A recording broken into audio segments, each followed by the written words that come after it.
Alhamdulillah, wassalatu wassalamu ala rasulillah wa ala alihi wa sahbihi ajma'in wa man tabi'ahum bisanin ila yaumiddin. Ya ayyuhalladzina amanu taqullaha haqqa tuqatih wa la tamutunna illa wa antum muslimun. Rabbi shrah li sadri wa yassir li amri wahlul 'uqdatam min lisani yafqahu qawli. Amma ba'd.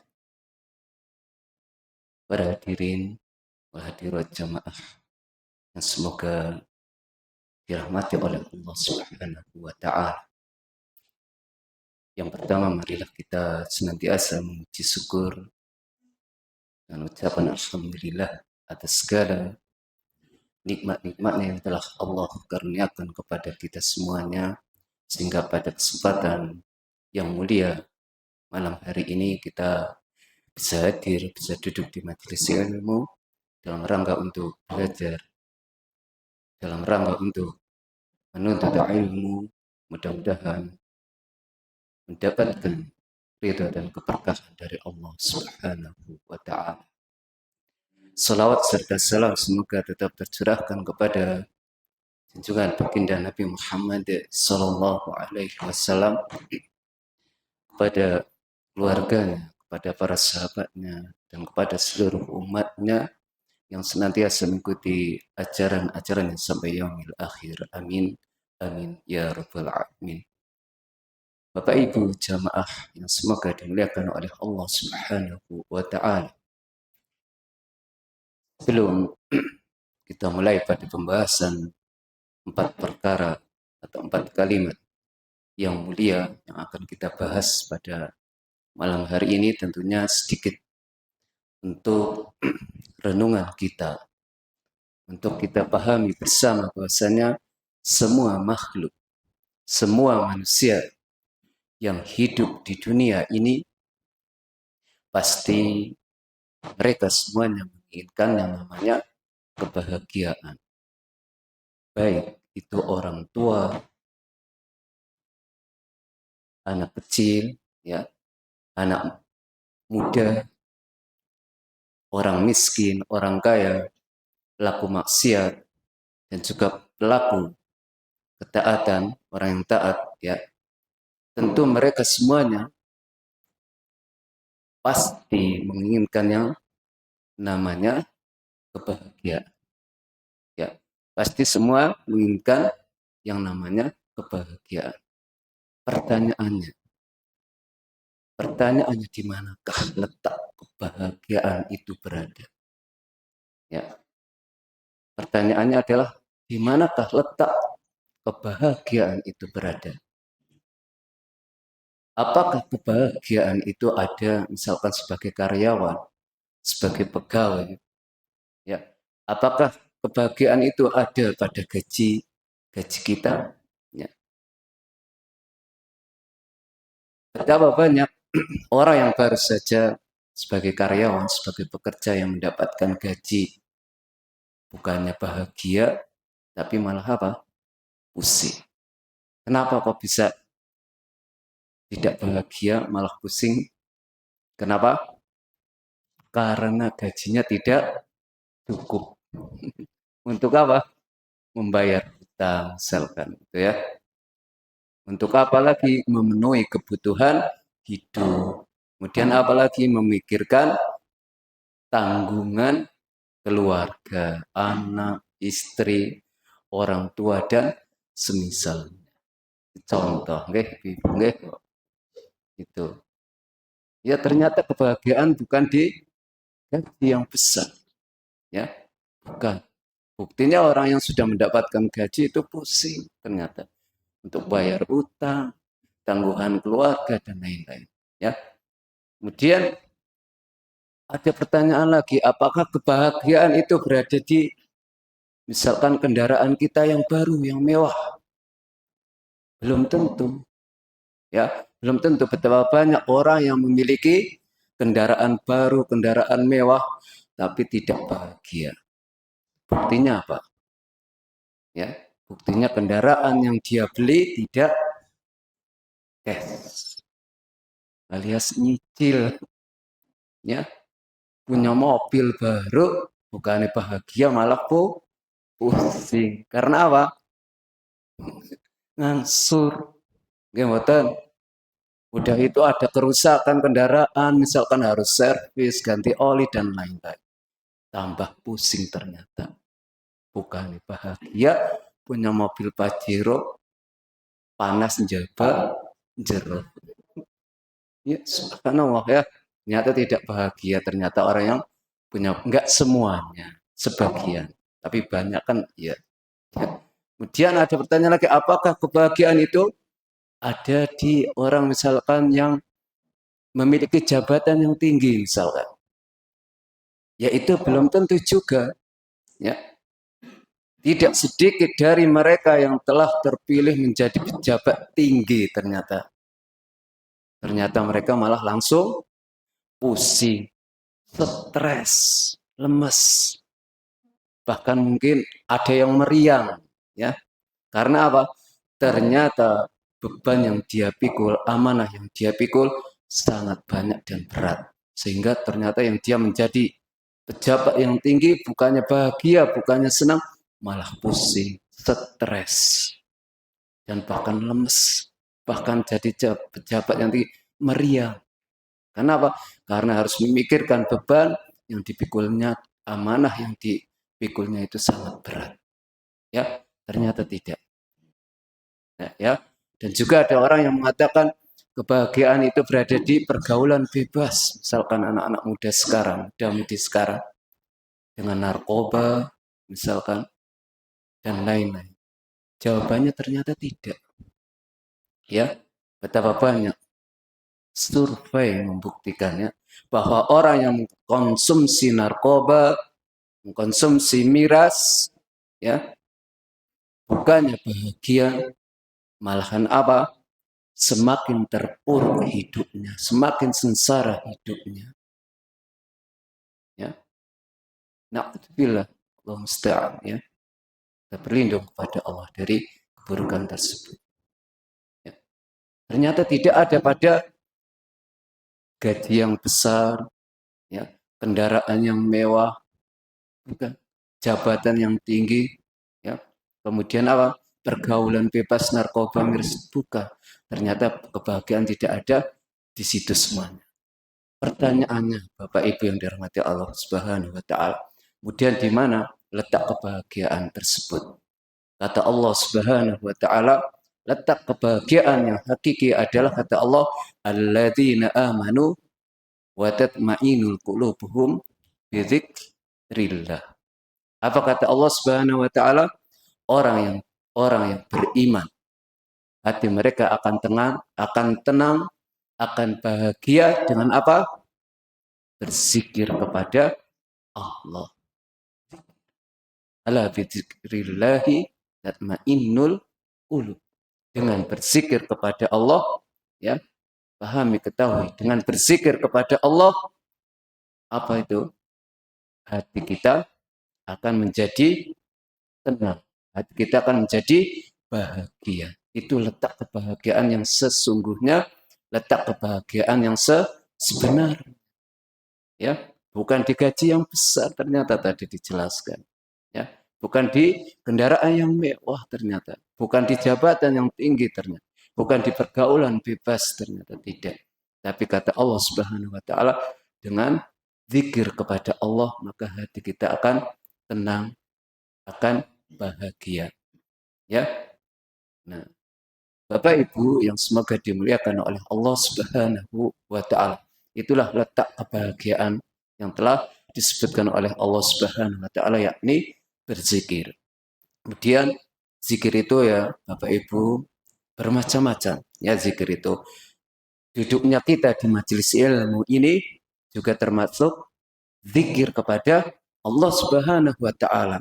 Sebagaimana Allah katakan, sebutkan di dalam Al-Qur'an, fas'alu ahla dzikri in kuntum la ta'lamun. Kata Allah Subhanahu wa taala, ya, kita duduk di majelis ilmu ini, kita mengaji, ya, di majelis ini termasuk zikir kepada Allah Subhanahu wa taala. yang telah disebutkan oleh Allah di dalam Al-Quran tadi, fas'alu ahla dzikri in kuntum la ta'lamun. Majelis ilmu ternyata termasuk zikir kepada Allah Subhanahu wa ta'ala. Berdasarkan dalil ayat Al-Quran tadi, fas'alu ahla dzikri in kuntum la ta'lamun. Kalian bertanyalah kepada ahli dzikir. Siapa mereka ahli dzikir? Para ulama. Ya, yang dimaksud ahli dzikir adalah para ulama. Jika kalian tidak mengetahui, itu duduknya kita di majelis ilmu termasuk zikir kepada Allah. Maka prioritaskan dalam kehidupan kita ini. Sempatkan waktu kita untuk duduk di majelis ilmu ini. Ya, karena duduknya kita di majelis ilmu itu akan mendapatkan sakinah, ketenangan, dan juga rahmat dari Allah Subhanahu wa ta'ala. Sempatkan. Ya, mungkin sepekan sekali, mungkin 2 pekan sekali, mungkin 3 pekan sekali, atau sebulan sekali. Kita sempatkan duduk di majelis ilmu untuk belajar ilmu agama. Ya, karena itu termasuk ibadah yang mulia, ya, yang disebutkan oleh Allah Subhanahu wa ta'ala. Karena bentuk kita mendekatkan diri kepada Allah, ya diantaranya adalah duduknya kita di majelis ilmu. Maka teruslah semangat, ya, semangat untuk kita semuanya untuk senantiasa menyempatkan waktu kita duduk di majelis ilmu untuk belajar ilmu agama. Ya, itu diantara zikir, mendapatkan ketenangan, ya, dan juga rahmat dari Allah Subhanahu wa ta'ala. Kemudian diantara hati kita akan tenang, akan bahagia, yakni dengan apa? Membaca Al-Quran. Ya, jangan sampai kita sibukkan waktunya dengan membaca WA, Twitter, Facebook, ya. Tapi Al-Quran kita lalaikan, jangan. Sungguhnya yang mendapatkan, jadikan hati kita tenang dengan membaca Al-Quran. Bukan berarti tidak boleh baca WA, bukan berarti tidak boleh baca Facebook, bukan. Tapi jangan sampai Al-Quran ditinggalkan, dilalaikan. Ada sebagian orang yang membuka Al-Quran hanya di bulan Ramadan saja, ada. Ya, dengan sistem kebut. Sebulan khatam. Setelah itu bubar. Enggak membaca lagi. Ada seperti itu. Banyak. Ya, jangan sampai. Ya, jangan sampai kita terlalaikan dengan Al-Quran. Paling tidak kita jadikan Al-Quran itu rutinan. Mungkin setiap hari, mungkin di jadwal 1 juz atau beberapa ayat kita baca. Karena akan mendatangkan ketenangan, kebahagiaan, dan juga keberkahan dalam kehidupan kita sehari-hari. Ya, nah, dan juga zikir, tentu zikir juga yang tadi disebutkan akan mendatangkan ketenangan dan kebahagiaan di dalam kehidupan kita. Dan juga yang bisa mendatangkan kebahagiaan adalah dengan cara apa? Segala macam bentuk ibadah, ya, segala macam bentuk ibadah apa? Yang mendekatkan diri kita kepada Allah Subhanahu wa ta'ala. Itulah diantara sebab-sebab yang akan mendatangkan kebahagiaan di dalam kehidupan kita, ya, di dunia maupun di akhirat kelak. Maka Bapak Ibu yang dirahmati Allah Subhanahu wa ta'ala, inilah yang dimaksudkan oleh para ulama, ya, ketika kita ingin mendatangkan, meraih kebahagiaan, kesenangan dunia dan akhirat adalah dengan berzikir kepada Allah. Di antaranya zikir adalah bagian dari ibadah, duduk di majelis ilmu, mengaji, belajar di majelis ilmu.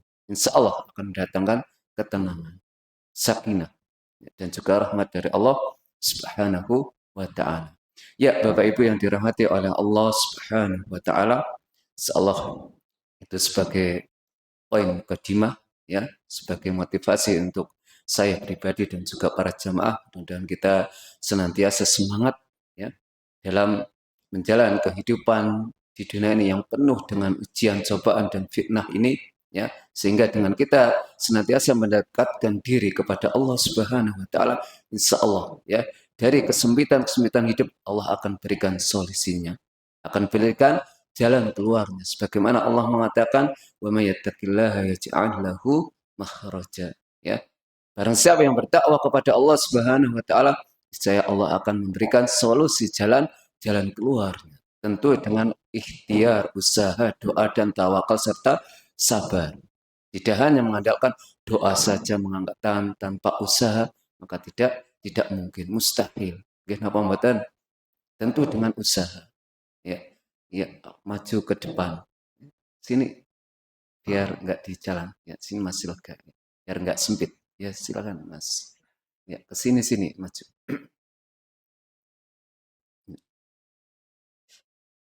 Ya, Bapak Ibu, jamaah yang semoga dirahmati oleh Allah Subhanahu wa taala. Kita membahas ke inti pembahasannya ini di antara keistimewaan 4 kalimat. Yang dimaksud 4 kalimat di sini adalah kalimat apa? Fadailul kalimati arba. Keutamaan 4 kalimat. Yang dimaksud apa di sini? Ada yang tahu? Zikir yang mulia ini 4 kalimat, ada yang tahu? Ya, subhanallah, walhamdulillah, wala ilaha illallah, wallahu akbar. Hafal nggih, Bu? Hafal? Apa pertama? Subhanallah, walhamdulillah, wala ilaha illallah, wallahu akbar. Itu yang dimaksud 4 kalimat. Ya. Apa di antara keistimewaan yang pertama? Ya, di antara keistimewaan 4 kalimat tersebut yang pertama adalah ahabbu kalami ilallah. Apa di antara keistimewaan 4 kalimat ini? Bahwa ia termasuk kalimat yang paling dicintai oleh Allah Subhanahu wa taala, sebagaimana yang diriwayatkan oleh Imam Muslim, ya, di dalam sahihnya dari hadis Samurah bin Jundub radhiyallahu anhu, Rasulullah sallallahu alaihi wasallam mengatakan, ahabbul kalami inallahi ta'ala arba. Perkataan yang paling Allah cintai, ya, perkataan yang paling Allah Ta'ala sukai atau cintai itu ada 4, kata beliau. Dan dalam hadis berikutnya, beliau mengatakan, la yaduruka bi ayyihinna bada'ta. Dan tidak mengapa kalian memulai dari mana saja yang kalian mau. Umpamane panjenengan boten urut, misalkan zikire, boten apa-apa. Tidak mengapa, kata beliau. Ya, tidak mengapa. Ya. Nah, di sini disebutkan yang kalimat yang paling dicintai oleh Allah 4 perkara adalah sebagaimana tadi kita sebutkan, subhanallah, walhamdulillah, wala ilaha illallah, wallahu akbar. Nah, itu adalah 4 kalimat yang paling dicintai oleh Allah Subhanahu wa taala.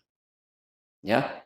Nah, ini adalah kalimat yang paling dicintai oleh Allah. Maka jangan sampai kita tinggalkan zikir ini. Ya. Karena 4 kalimat ini termasuk apa? Sebaik-baik perkataan. Ya. Dan tempatnya berasal dari apa? Dari mana? Al-Qur'an. Ya. Jelaskan tidak mudarat, ya. Tidak ada mudarat bagi dari mana saja kita memulainya. Ya. Subhanallah, walhamdulillah, wala ilaha illallah, wallahu akbar. Itu diantara 4 kalimat sebaik-baik perkataan yang paling dicintai oleh Allah Subhanahu wa taala. Itu keistimewaan yang pertama dari 4 kalimat tersebut, 4 zikir tersebut.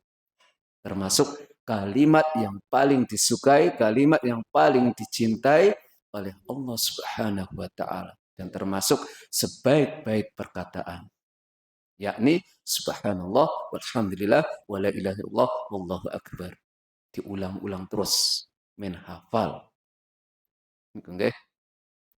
Niku sebaik-baik kalimat. Dan kalimat yang paling dicintai oleh Allah Subhanahu wa taala.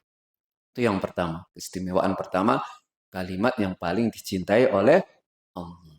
Kemudian dijelaskan keistimewaan yang kedua adalah di antara keistimewaannya adalah Nabi Shallallahu Alaihi Wasallam telah mengabarkan bahwa kalimat-kalimat itu lebih beliau sukai dibanding apa yang terbit atasnya matahari, yakni dunia dan apa yang ada di dalamnya. Berdasarkan riwayat Nabi Shallallahu Alaihi Wasallam ya di dalam Sahih Muslim, ya dari sahabat Abu Hurairah, ya, radhiyallahu anhu, beliau mengatakan di sini, ahabba ilayya mimma tula'at alaihi syams. Sesungguhnya kata Nabi Shallallahu Alaihi Wasallam, sungguh aku mengucapkan Subhanallah walhamdulillah wala ilaha illallah wallahu akbar, lebih aku sukai dibanding apa? Apa yang terbit di atasnya alaihi syams. Di atasnya apa? Matahari. Masya Allah ya. Jadi kalimat ini paling disukai oleh Nabi Shallallahu Alaihi Wasallam dibanding apa? Tadi terbitnya matahari. Begitu mulianya kalimat tersebut ya, sehingga sampai Nabi Shallallahu Alaihi Wasallam sangat menyukainya. Tapi kebanyakan manusia jarang sekali yang berzikir kalimat ini. Ya, itu keistimewaan yang luar biasa. Paling dicintai oleh Allah yang pertama, yang kedua paling disukai oleh Nabi Shallallahu Alaihi Wasallam. Maka jangan sampai kita tinggalkan. Jadikan itu rutin untuk lisan kita berzikir. Subhanallah walhamdulillah wala ilaha illallah wallahu akbar. Itu yang kedua.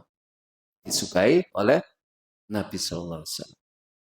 Kemudian keistimewaan yang ketiga, ya dijelaskan pahala yang agung di antara keistimewaan itu apa yang tercantum di dalam Musnad Imam Ahmad, ya. Kemudian beliau menukil ya di dalam penjelasan Nabi Shallallahu Alaihi Wasallam, ya ada seorang yang bertanya kepada Nabi Shallallahu Alaihi Wasallam, ya dia mengatakan, sungguhnya aku telah tua, berusia tua dan lemah. Ada orang tua yang bertanya kepada Nabi Shallallahu Alaihi Wasallam, ya dia sudah tua renta, sudah lemah, ya. Kemudian dia mengatakan kepada Nabi, bertanya kepada Nabi Shallallahu Alaihi Wasallam, amalan apa yang bisa aku kerjakan dalam kondisi aku duduk, ya. Maka Nabi Shallallahu Alaihi Wasallam mengatakan, bertasbihlah kepada Allah Subhanahu Wa Taala 100 kali. Kemudian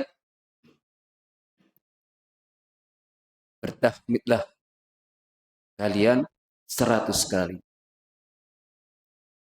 Kemudian bertasbihlah kalian 100 kali. Kemudian bertahlillah kalian 100 kali. Jadi orang tua ini ya bertanya kepada Nabi Shallallahu Alaihi Wasallam, meminta amalan yang bisa aku kerjakan karena aku sudah tua, sudah tidak mampu mungkin ya keadaan kondisinya. Maka Nabi Shallallahu Alaihi Wasallam memberikan amalan yang paling mudah dan pahalanya sangat besar. Disuruhnya kepada Nabi Shallallahu Alaihi Wasallam, bertasbihlah kepada Allah 100 kali. Sesungguhnya kata Nabi Shallallahu Alaihi Wasallam, ia menyamai bagimu 100 budak yang engkau merdekakan dari keturunan Nabi Ismail. Kenapa disebut keturunan Nabi Ismail? Karena nasab Nabi Ismail itu nasab yang paling mulia. Ya, Masya Allah, itu luar biasa. Kemudian Nabi Shallallahu Alaihi Wasallam dan pujilah Allah 100 pujian. Kata Nabi Shallallahu Alaihi Wasallam, ia setara bagimu dengan 100 kuda yang telah disiapkan dan dikekang dan engkau membawa di atasnya pasukan di jalan Allah Subhanahu Wa Taala. Ya, yang siap berjihad di jalan Allah Subhanahu Wa Taala. Allah ya, sangat mulia sekali. Kemudian Nabi Shallallahu Alaihi Wasallam melanjutkan, lalu bertakbirlah kepada Allah 100 kali takbir. Sungguh ia bagimu setara dengan 100 unta yang telah diikat dan diterima kurbannya oleh Allah Subhanahu wa Ta'ala. Kemudian yang terakhir, dan bertahlillah 100 kali. Apa kata Nabi Shallallahu Alaihi Wasallam?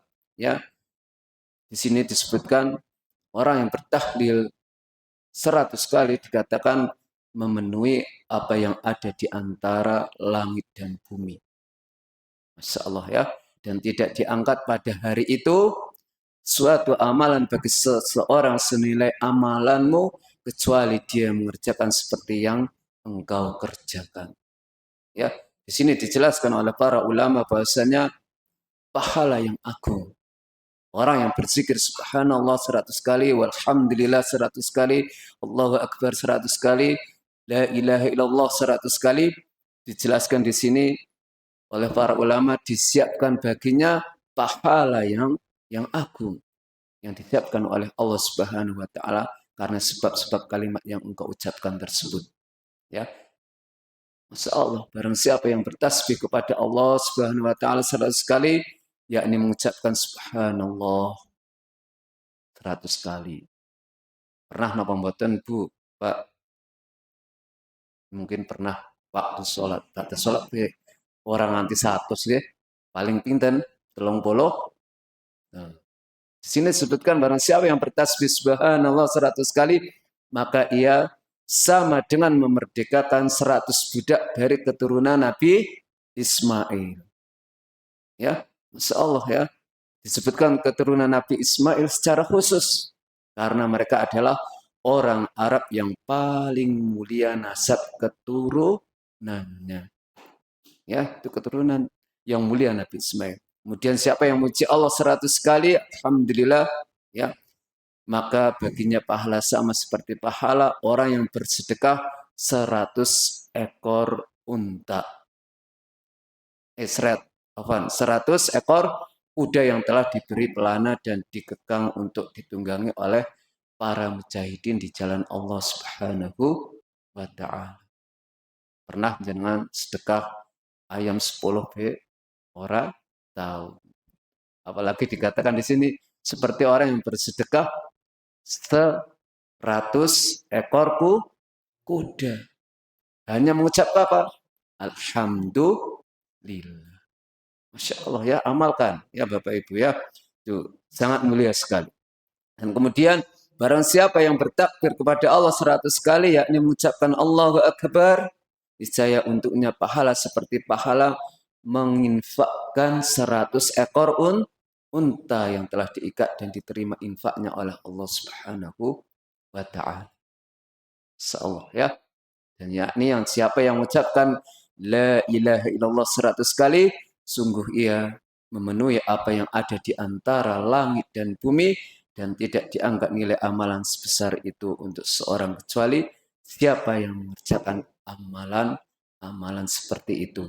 Maka rutinkan, lazimkan ya zikir-zikir ini karena luar biasa pahala yang diberikan oleh Allah Subhanahu wa taala.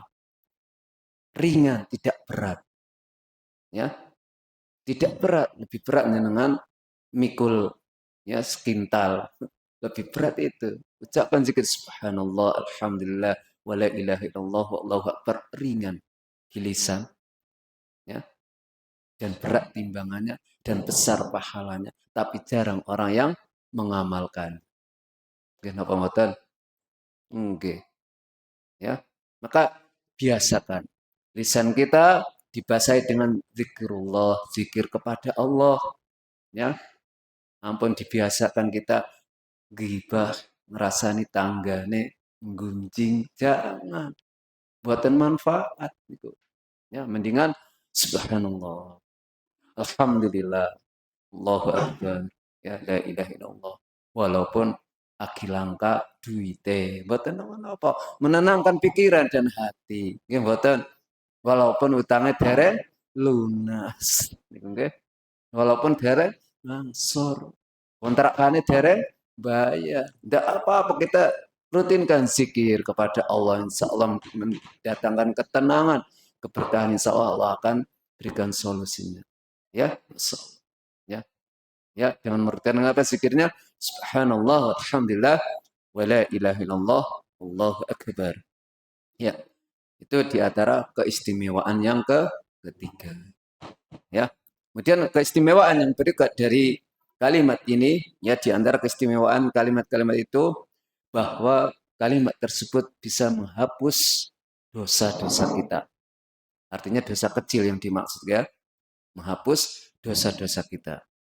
Ya, telah disebutkan ya oleh Nabi Shallallahu Alaihi Wasallam bahwasanya dengan zikir ini bisa menghapuskan dosa-dosa kita. Yang dimaksud itu singkatnya adalah dari dosa-dosa kecil, ya, dari dosa-dosa kecil. Sebagaimana yang dijelaskan, ya, di dalam Sahih Muslim dari Abu Hurairah, bahwasanya Rasulullah Shallallahu Alaihi Wasallam menyebutkan as-salawatul khamsu wal jumu'atu ilal jumu'ah wa ramadhanu ila ramadhana mukaffirat ma bainahunna idaj tunibatil kabair. Kata Nabi Shallallahu Alaihi Wasallam, salat 5 waktu, Jumat hingga Jumat dan Ramadan hingga Ramadan adalah penghapus apa yang ada di antaranya apabila dijauhi dosa-dosa besar. Artinya zikir subhanallah walhamdulillah wala ilaha illallah wallahu akbar bisa menghapuskan dosa-dosa kita yang kecil. Ya, kita itu manusia yang penuh dengan maksiat dan dosa. Enggak betul. Ada manusia yang maksum di sini? Tidak ada, kecuali Nabi Muhammad Sallallahu Alaihi Wasallam. Adapun kita manusia yang penuh dengan dosa dan maksiat. Maka dengan berzikir subhanallah, alhamdulillah, wala ilaha illallah, wallahu akbar, kata Nabi Sallallahu Alaihi Wasallam akan terhapus dosa-dosa yang kecil. Adapun dosa besar, tentunya sepakat para ulama ijma dengan bertaubat pada Allah Subhanahu wa taala. Maka rutinkan. Ya. Rumangsane kita niku sering minta dosa, lakoni dosa, ya. Amben dina mungkin ya. Lakoni dosa, rutinkan dengan zikir ini. Insya Allah akan terhapus dosa-dosa kita yang kecil. Sing biasa ngibah, sing biasa ngerasani tangga, sing biasa jempolin ngetik-ngetik komentar-komentar ngalor ngidul yang ternyata itu mengandung dosa, istighfar, zikir kepada Allah Subhanahu wa taala agar terhapus kesalahan dan dosa-dosa kita. Ya. Dengan apa zikir? Subhanallah walhamdulillah wala ilaha illallah wallahu akbar. Jadi beliau sallallahu alaihi wasallam mengaitkan penghapusan dosa dengan menjauhi dosa-dosa besar. Karena apa? Dosa besar tidak ada yang menghapuskannya kecuali dengan apa tadi? Taubat. Ya, yang dimaksud zikir ini menghapuskan dosa-dosa kecil, adapun dosa-dosa besar dengan cara apa? Taubat kepada Allah Subhanahu wa taala. Karena dosa besar tidak ada yang menghapusnya tadi yang dijelaskan kecuali dengan taubat kepada Allah Subhanahu wa taala. Itulah beberapa poin ya. Nah, sudah masuk Isya, insya Allah ya. Insya Allah sudah masuk Isya, waktunya sudah habis dan pembahasan ini sebetulnya masih banyak. Insya Allah di kesempatan yang akan datang kita akan lanjutkan pembahasan tentang keistimewaan 4 kalimat ini dan masih banyak sekali. Insya Allah faidah-faidah ini sangat banyak yang akan kita dapatkan. Ya, tadi yang pertama adalah 4 kalimat ini apa? Subhanallah, walhamdulillah, wa la ilaha illallah wallahu akbar. Pertama, apa faedah keistimewaannya? Kalimat yang sangat dicintai oleh Allah Subhanahu wa taala. Yang kedua, kalimat yang paling disukai oleh Nabi Shallallahu alaihi wasallam. Yang ketiga, apa? Ada yang ingat yang ketiga? Menjadikan kita mendapatkan pahala yang besar. Yang berikutnya adalah menjadi penghapus dosa-dosa kecil. Allah Ta'ala alam, mudah-mudahan sedikit ini bermanfaat dan mudah-mudahan kita menjadi seorang yang senantiasa ingat kepada Allah Subhanahu wa taala dan senantiasa membasahi lisan kita berzikir kepada Allah Subhanahu wa taala. Wassallallahu ala nabiyina Muhammadin wa ala alihi washabihi ajmain wa akhiru da'wana alhamdulillahi rabbil alamin. Kurang lebihnya saya mohon maaf. Kita akhiri doa kafaratul majelis. Subhanakallahumma wa bihamdik asyhadu an la ilaha illa anta astaghfiruka wa atubu ilaik. Billahi taufiq wal hidayah. Wassalamualaikum warahmatullahi wabarakatuh.